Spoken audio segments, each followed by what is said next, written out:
lovely morning as we welcome you to today's paper review on BGI TV Current on the 12th of July 2023. My name is Ige Olalekon, and in the studio I have with me my colleagues. My name is Moriwe Rabida Lawal. Another beautiful Wednesday morning in the city of Abeokuta. I welcome you all. Let's sit tight and enjoy another smooth ride today. I'm having with me with the Punch newspaper, and the first very rider is coming as Naira devaluation. Nigerian students face tough times in UK. Tuition soars by 60%. And from the Nation newspaper, Adamu's incapacitation talk sparks rows over Akeredolu. Panel storms autumn's automobile workshop impounds vehicles. Anweke at APC, Tinubu wins Rivers, Okocha. APC crisis deepens as Omishore labels Lukman black sheep. And from the Nigerian Tribune, ministerial list not ready. Tinubu is still consulting, according to Omishore. Police kill sit-at-home of enforcers. IPOB declares 14-day lockdown. Shetima seeks reps support for Tinubu's transformation agenda, and that is according to Nigerian Tribune. Former Borno Deputy Governor Dibal testifies for Sanwo-Olu. And from the Vanguard newspaper, PDP government, APC differ over security situation nationwide. Gun-wielding hoodlums kidnap Ebonyi Catholic priest, 3 others. Reps ask federal government to lift ban on fuel sales at international border. Another one again, custom intercept 1.3 billion naira smuggled goods, arrest 7. And now, we go into the news in details. The Nation newspaper gives us the title and the rider. Adamu's incapacitation talk sparks row over Akeredolu. Controversy broke out in Ondo State yesterday following All Progressive Congress APC National Chairman Senator Abdullahi Adamu's comment on Governor Oluwarotimi Akeredolu's health status. The governor has been abroad on medical vacation since June 21st, which was on Monday extended indefinitely by the House of Assembly. It is to enable him to recuperate after treatment, according to the state government. Adamu, during a meeting with APC state chairman at the party secretariat in Abuja on Monday, in a comment after delivering a speech, prayed for the safe return of abducted Ekiti State APC chairman Paul Omotosho and speedy recovery of Governor Akeredolu, who is incapacitated by sickness and getting treatment abroad. The incapacitation comment raised dust in the state, with the People's Democratic Party (PDP) asking the state government to come clean on the health status of the state's #1 citizen. And to the rider, Adamu's incapacitation talk sparks row over Akeredolu. Many Nigerian students are facing tough times in the United Kingdom after the naira equivalent of their tuition fees increased by over 60% following the recent move by the Central Bank of Nigeria to unify the nation's foreign exchange rate. About 2 weeks after President Bola Ahmed Tinubu promised to unify the nation's multiple exchange rate, the Apex Bank decided to float the naira at the investors and exporters window of the foreign exchange market. Since then, the naira has fallen from 471 naira per dollar to 750 naira per dollar and 589.4 naira per £1 to 957.2 naira per £1. This has led to about 60% increase in tuition fees for students in the UK. And from the rider on the Punch, naira devaluation. Nigerian students face tough times in UK. Tuition soars by 60%. And from the Nation newspaper, Anweke at APC, Tinubu wins Rivers, Okocha. A former chief of staff in Rivers State government, Chief Tony Okocha, said ex-governor Nyesom Wike made it possible for the All Progressive Congress APC and the President Bola Ahmed Tinubu to win the state in the last presidential poll. He said APC leaders in the state are pleading with the president to concede the ministerial slot for the state to Wike. He said Wike committed huge materials and financial support to the pool for Tinubu to win. Okocha, who spoke with newsmen in Abuja, said without the influence of Wike, Obi could have swept the state. He said, the point I'm making is that Neither my former boss, ex-Governor Rotimi Amechi, and his group, nor Senior Magnus Abe and his group worked for Tinubu. What helped us in Rivers State was the stupidity of PDP. We all know at the center of that is the spin doctor, Nyesom Wike, the then governor of my state. And to the rider, how Wike helped APC, Tinubu wins River, Okocha. The Asset Recovery Committee set up by Benue State Governor Isent Alia on Tuesday stormed the automobile workshop owned by former Governor Samuel Ortom with towing vehicles and removed some vehicles. Alia, through his Chief Press Secretary Kalu Kula Tasso, recently disclosed that government vehicles numbering 29 were allegedly looted by the past governor. Tasso had said in a statement that the case of the government house is particularly pitiable, with vandalized furniture, window blinds, and electronics and other household appliances. This is besides the carting away of all vehicles, including an ambulance and a press crew bus attached to the office of the governor. At least, and at the last count, 29 vehicles attached to the governor's office are still nowhere to be found.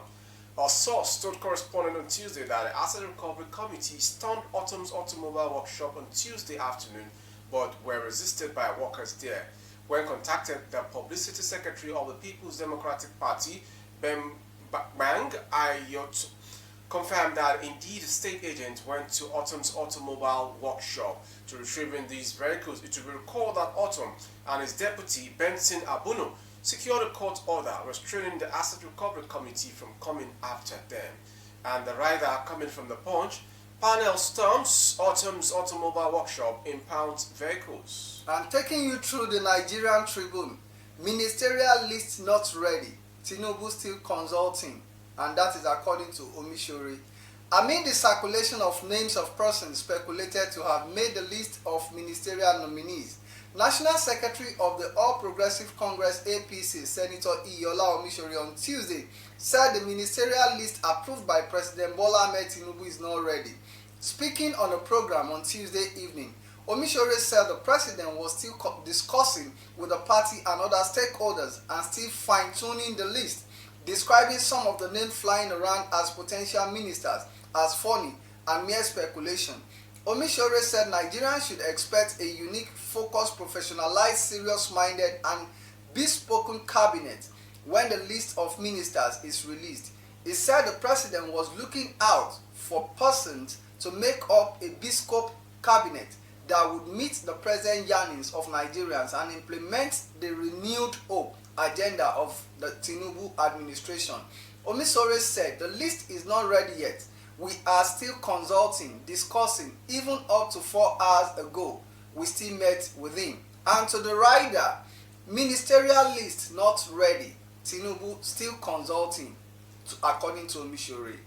The National Secretary of the All Progressive Congress, Senator Iyola Omishore, on Tuesday night described the National Vice Chairman of Northwest, Malam Salihu Lukman, as a loose cannon and the black sheep of the party.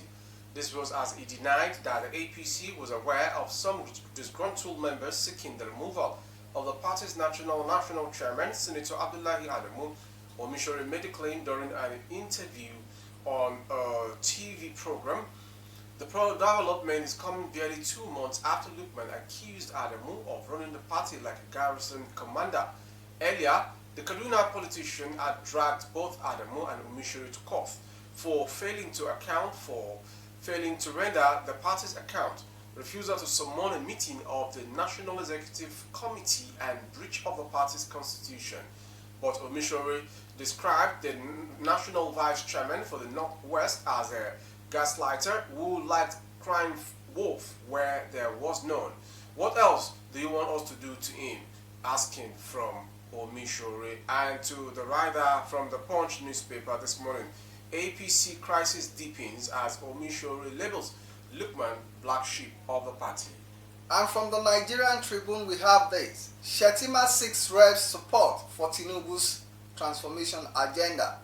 The Vice President Kashim Shettima on Tuesday at the Presidential Villa Abuja hosted the Speaker of the House of Representatives Tajuddin Abbas and other principal officers of the lower chamber of the National Assembly appealing for the support for President Bola Ahmed Tinubu. He observed that the state of affairs in the country requires the cooperation of all citizens, irrespective of differences in political affiliation or religious persuasion, tribal and sectional background, to support the Tinubu administration in its noble objective of transforming the country. Shettima solicited the support of the House of Representatives for the actualization of the agenda of Tinubu's administration. A statement issued by Olushola Abiola, Director of Information in the Vice President's office, quoted him as saying, "The President is determined to redefine the meaning and concept of modern leadership." He stated, firing on all cylinders from the day one. "The President has proved his competence, his capability, and his commitment. I urge you, the Right Honorable Speaker, and the esteemed leadership of the House to support the President in his noble objective of transforming the nation." And to the rider, Shettima seeks rep support for Tinubu's transformation agenda. Operatives of the Ebonyi Police Command has killed 2 hoodlums who were allegedly enforcing sit-at-home order in the state. And the information is coming from the Punch newspaper as regards the sit-at-home order, which is coming from Southeast, is a brainchild of the separatist indigenous people of Biafra to protest the continued detention of its leader, Nnamdi Kanu. The hoodlums were said to have shot periodically into the air within the Okosi area in the Ohau Zora local government area of Ebonyi State while trying to enforce a sit-at-home order on Monday when operatives of the command engaged them in a gun duel. And it's happened that 2 of the hoodlums who were trying to implement this sit-at-home order in the area were later neutralized, and some other fled the scene. In a statement on Tuesday, the police public relations officer in the state, Onome, said men of the command gunned down one of the hoodlums as the shootout ensued. And from the rider, police killed sit-at-home enforcers. IPOB declares 14-day lockdown. And from the Vanguard newspaper, PDP governors, APC differ over security situation nationwide. Governors elected under the platform of the People's Democratic Party (PDP) and the ruling All Progressive Congress (APC) differed yesterday on the security situation in the country. While PDP governors raised the alarm that insecurity in the country is worsening, the APC said the federal government is addressing the situation, stressing that the Bola Ahmed Tinubu administration will ensure peace in Nigeria. Both parties spoke yesterday as bandits late Monday night killed 4 policemen in Zamfara State, as gunmen also kidnapped a Catholic priest and 3 others in Ebonyi State. This came on a day tension in the southeast was further heightened by the 2-week sit-at-home declared by a factional leader of the indigenous peoples of Biafra (IPOB), Simeon Ekpa, from July 31st to August 14. And to the rider, PDP governors, APC differ over security situation nationwide. Former Borno State Deputy Governor Adamu Shettima Dibal, who chaired the last governorship primary election of the All Progressive Congress in Lagos State on Tuesday, testified before Lagos State Election Petition Tribunal. The primary election produced Mr. Babajide Sanwo-Olu as the APC governorship candidate for the 2023 general elections. The People's Democratic Party and its leadership and governorship candidate for the March 18 governorship poll are challenging Sanwo-Olu's re-election as a state governor. Mr. Bodeolani San, counsel to Sanwo-Olu and his deputy, Dr. Obafemi Amzat, led Dibal in evidence. Dibal told the tribunal headed by Justice Arum Ashram that the Lagos State chairman of the APC, Mr. Cornelius Ojelabi, did not flout any electoral regulation when he notified the Lagos State's office of INEC in writing about the party's primary election in Lagos State. During cross-examination, Mr. Clement San, counsel to the PDP governorship candidate, Mr. Abdul Aziz Adediran, aka Jandor, asked the witness whether Jelabi was the national chairman of the APC. As at May 24, 2022, when he wrote the letter, the witness replied in the negative. And rather again, tribunal, former Borno Deputy Governor Dibal testified for Sanwo-Olu in court. And from the Vanguard newspaper, reps ask federal government to lift ban on fuel sales at international border. The House of Representatives yesterday asked the federal government to lift the ban on the sale of fuel around communities within 20 kilometers from Nigeria's border. It also urged the Nigerian Customs Service and other relevant government agencies to ensure immediate stoppage of the ban and allow due registered fuel stations within the affected community to be supplied with petroleum products. The call followed the consideration of a motion moved at the preliminary by Adegboyega Nasiru Isiaka. Presenting the motion, Isiaka said the Customs Service in November 2019 announced the ban on sales and supply of petroleum products in the community. Isiaka, while acknowledging that the ban was necessary to stop smuggling the subsidies petroleum products, appealed to government to do the needful now that the subsidy had gone to reduce the hardship it had caused community. And to the rider, reps asked federal government to lift ban on fuel sales at international border. Alright, moving on to the next story from the Punch newspaper is a list which has a Nigerian president who have chaired ECOWAS. President Bola Tinubu was elected chairman of the Economic Community of West African State Authority of the Heads of State and Government over the weekend. Tinubu attended the Forum of West African Leaders for the first time at the 63rd Ordinary Session, was formally elected as the chairman in Bissau, the capital of Guinea-Bissau. Tinubu succeeded President Umaru Sissoco Embalo of Guinea-Bissau as a leader of the sub-regional political and economic body. He will be responsible for guiding the ECOWAS member states towards economic growth, political stability, and cooperation in his capacity as chairman. However, Tinubu is not the first Nigerian president to emerge as chairman of the sub-regional African body. Here is a list of Nigerian presidents who have chaired ECOWAS and the period they led the body. The first was Sani Abacha, late 27th July 1996 to 8th June 1998. Absalam Abubakar, 9th June 1998 to 1999, Umar Musa Yar'Adua, 19th December 2008 till 18th February 2010, Goodluck Jonathan, 18th February 2010 till 17th February 2012, Muhammad Buhari, 31st July 2018 till 29th June 2019, and now we have the sixth Nigerian president heading the ECOWAS body as a whole, Bola Ahmed Tinubu of Nigeria, 9th July till 2023 till date. And the writer again is coming, Nigerian president who have chaired ECOWAS so far, on the Punch newspaper. Moriri, quickly I want to take you on this headline from the Nigerian Tribune. Now, there was a particular ministerial list that have been flying around, and I think people have been coming across the list and things like that. And Nigerians have been commenting on it. But right now, the secretary to the All People's Progressive Congress, in person of Senator Iyola Omisori, has come out to debunk that list, that presently up till date the list of the president has not been concluded, that they are still making consultation on it and things like that. What is your take on that? There is no take on it concerning what he has said, because there is a secretary to the APC as a body, and I believe that if they are still consulting, definitely the spokesperson has spoken.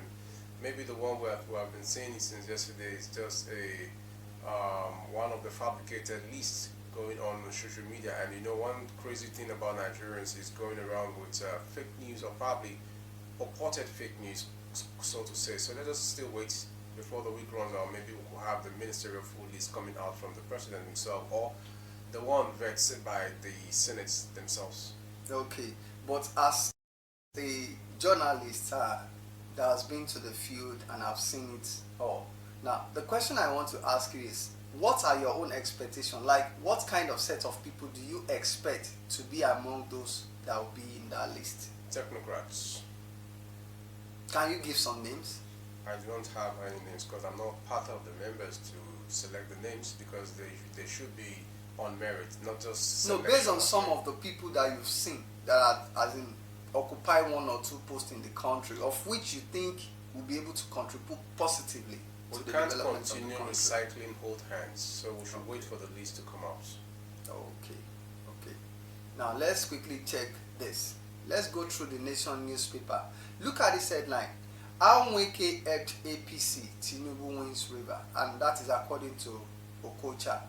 Do you think it was majorly the influence of Mweke that has really helped APC in winning the electoral poll that took place in the Rivers State? Because we still have some members of APC, like in the likes of former Minister of Transportation Rotimi Amechi and the rest of them like that.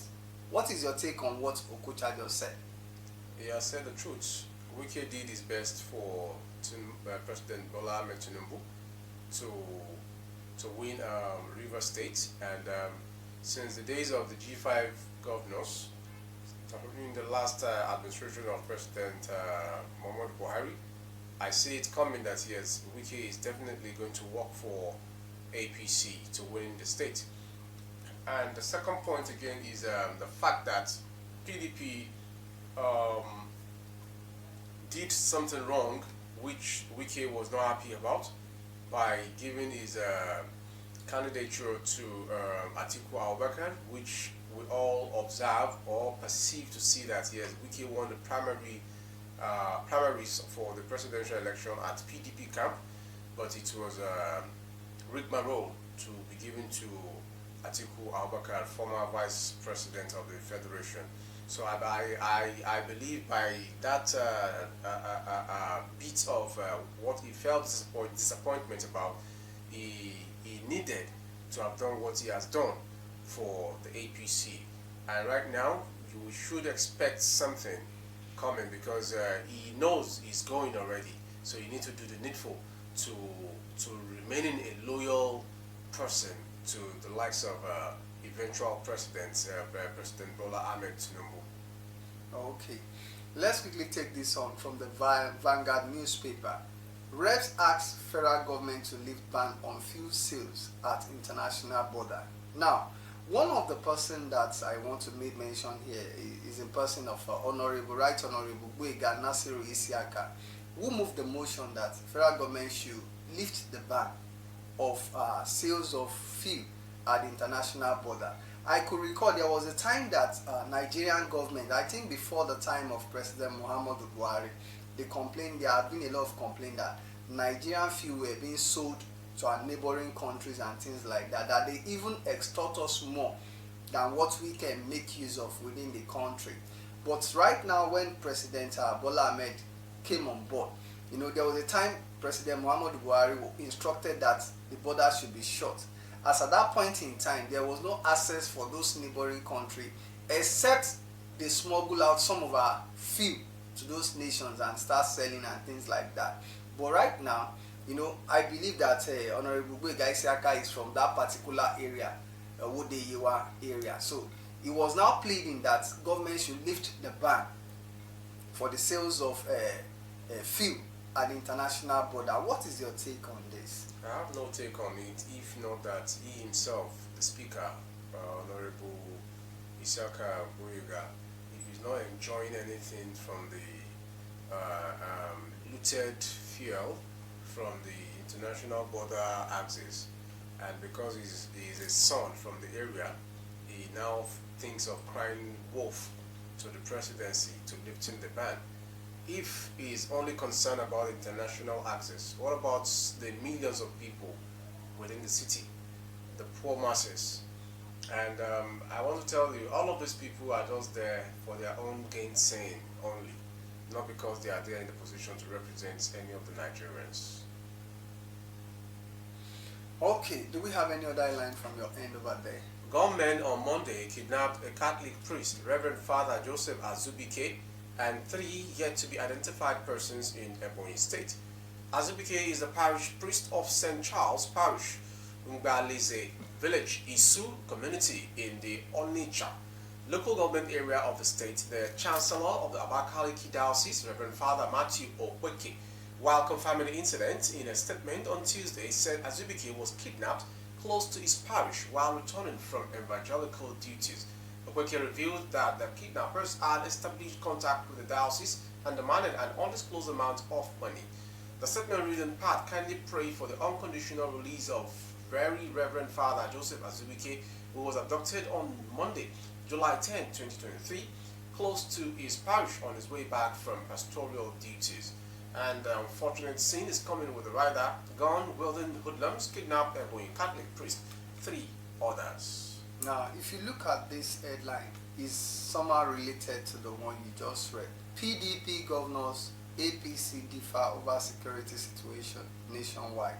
Now, there was a time the apex leader of the Ezemdigbo, in person of Chief Wanyan, when he said that they don't really have much problem in the southeast in terms of security issue, that what they wanted is that the federal government should release Nnamdi Kanu, and if they should release Nnamdi Kanu, all those things that have been happening in the southeast will come to an end. What is your take on that? They definitely have issues when it comes to security work in the areas, as their sons are the one killing themselves, and you can't just face a government with arms and ammunition thinking everything's going to sort out well the way it ought to be. And if you are agitating for a roundtable talk, it shouldn't be the way the southeastern, or let me say the IPOP guys are doing it. It's not the best way so far, because they are already painting themselves through the mud, claiming to be innocent of making a sit-at-home order when you are forcing your own kids and children not to go on their normal daily activities like the schools, the market. Face these people who are in position of retaining your Mazi in Nnamdi Kanu, and stop killing your people. Because if you say you want a sovereignty, after killing almost everyone around your region or your zone, then who are to be the subject when eventually you have a sovereignty as a state? I see no sense in anything that they are doing. They should talk to their sons to drop their weapons, and then they can now send some elder statement to meet with the presidency in case if there is any committee, and they should just find a lasting resolution to whatever is detaining Mazi Nnamdi Kanu in the DSS detention. If truly Buhari was a respecter of rule of law, and that of the former AGF, Abubakar Malami, if the two of them were respecter of law, rule of law, the Apex Court has ruled that yes, Nnamdi Kanu should be released unconditionally. I see no reason why he's still in the facility of the DSS till date. Now, looking at the issue of insecurity in the southeast once again, what would be your take on this Samuel Ekpa, who has been instigating and giving instruction right from outside the country to the people to declare a sit-at-home order? And at the same time, I think he has been the one that has spearheaded this riot and the rest of it that has been going on in the southeast, but he himself is not within the country. So what would be your take on that, if you are to advise the security architect of the federal government? If truly the presidency is working, the way Nnamdi Kanu was arrested at Kenya, they can hit up with Simon Ekpa as well. And also, if the Nigerian military needs to act as the way they've been doing at other neighboring countries when they go there to make peace reign, they should have done the needful, but I believe the time is coming. In case you are just joining us, this is BGI TV Current, and I hope you've been able to get one or two information on the paper review for this morning. My name is Ige Olalikon. I have with me the last one from Ogun State. The Ogun 1 Area Command of the Nigeria Customs Service on Tuesday intercepted 22,526 bags of foreign parboiled rice of 50 kg and seized 392 items, including 5 exotic luxury buses smuggled into the country through the Ohumbe land border between January and June 2023.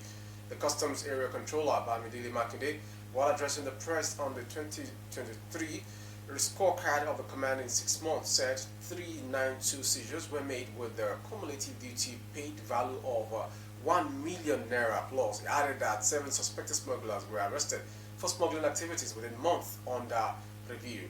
Customs intercept 1.3 billion naira smuggled goods, arrest 7. It's been a wonderful time from here on BGI TV Currents, newspaper headlines today, and I want to say a big thank you for joining us, and let's see if we've done the needful full today by giving explanatory translation to all of the dailies we've